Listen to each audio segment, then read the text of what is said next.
So I was drilling out broken cylinder head studs in this Rolls-Royce Phantom 3 cylinder block, which is aluminum, and they have steel studs. And in the process, probably more than halfway through the process, I end up breaking a tap. So I drilled the hole out. I had a nice clean bore, and I was working the tap in nicely and easily. And then the next thing I know, it snapped, which is kind of unusual for me because, you know, I've been doing this sort of thing for about 35 years. I do a lot of machining, drilling, tapping, and all sorts of things, so I developed a pretty good feel. So anyway, I was wondering what to do about this broken off portion of tap, and then I recalled that in the past I've used these really neat extractors, and they've worked really well. And I thought, you know, this would be an interesting thing to demonstrate to people so that they realize that they have this option. So I'm going to demonstrate what these extractors are and how they work and their usefulness.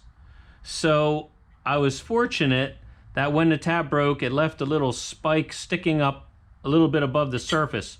So I was able to take a little chisel and a hammer, and I sort of tapped it around and broke it loose. It wasn't jammed very tightly, but it was jammed some. So I broke it loose, and I could see I could wiggle it. And that's a really good sign, and that is a good indicator that these extractors will work. So this is what they look like. So they have these little fingers that come out, and then they have a collar that comes down. And I'll demonstrate how these fit on a nut here and a tap. Well, we'll pretend this is our broken tap, and we'll pretend this is our part. So you run these fingers down the flutes of the tap,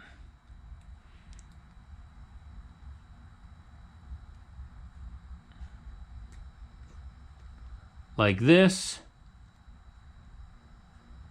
They'll only go so far because you're going to bottom out, and then you push the collar down, and then that snugs it down in place. And then you have a grip on it. So now that you have it broken loose, you can now put your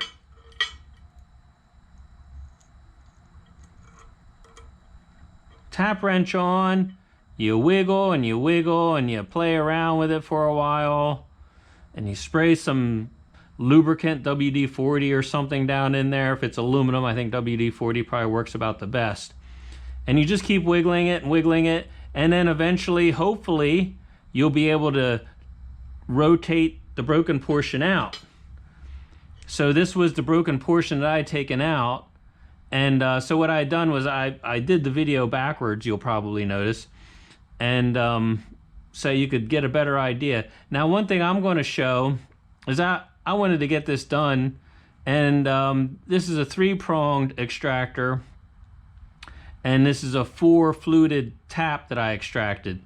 So I cheated a little, and it did work fine, but technically I should probably have a 4-fingered extractor.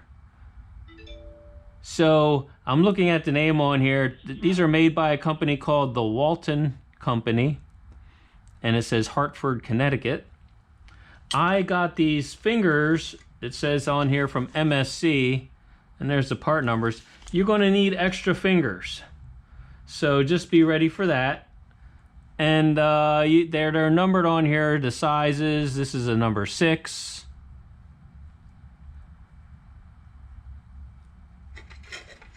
This is a number 8.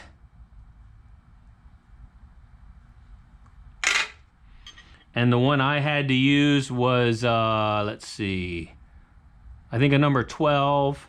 It says 5.5 millimeter on there as well.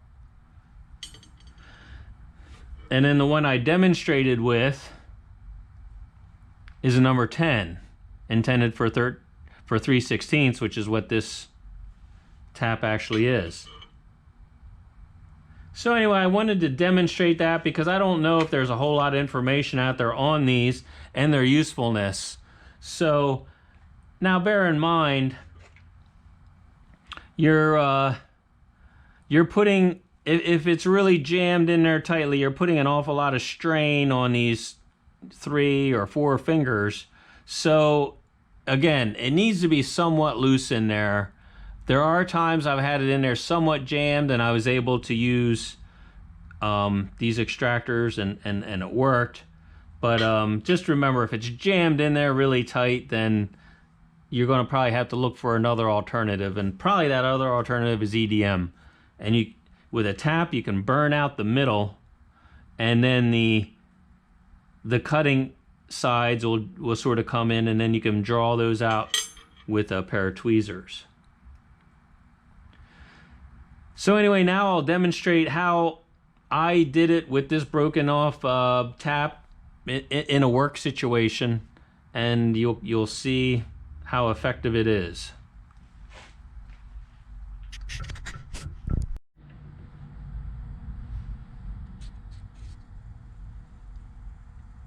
So I have the tap extractor in place. The little blades have been slid down between the openings in the tap, the relief areas. And if you look, you'll see right there, it's loose enough that it's wiggling some, which is a good sign, because when it's jammed in tight, it makes it a lot harder. And sometimes you can loosen up the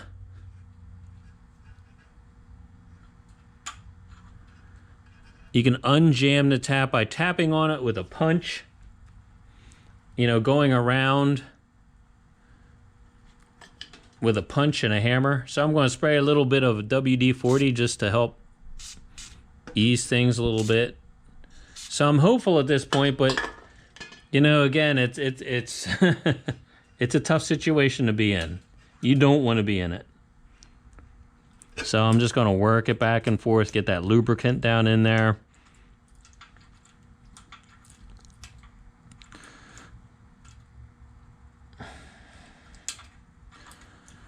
And we're just going to see getting more movement out.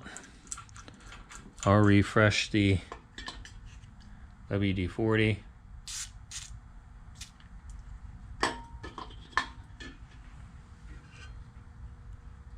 Push the collars down a bit more.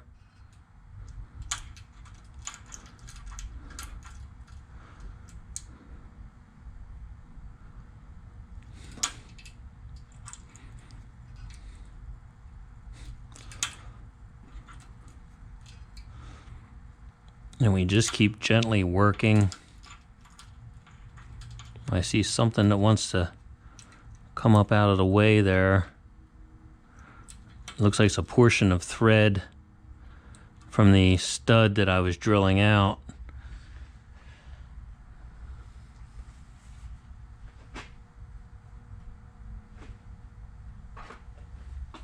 So we'll get that out of the way. It might be jamming things up. That might be the reason why the tap broke.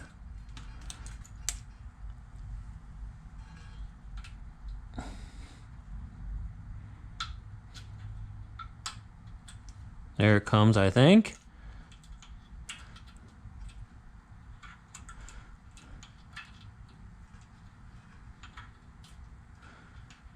So I do want to say that it's not all that often that I break a tap, and this one just went very unexpectedly.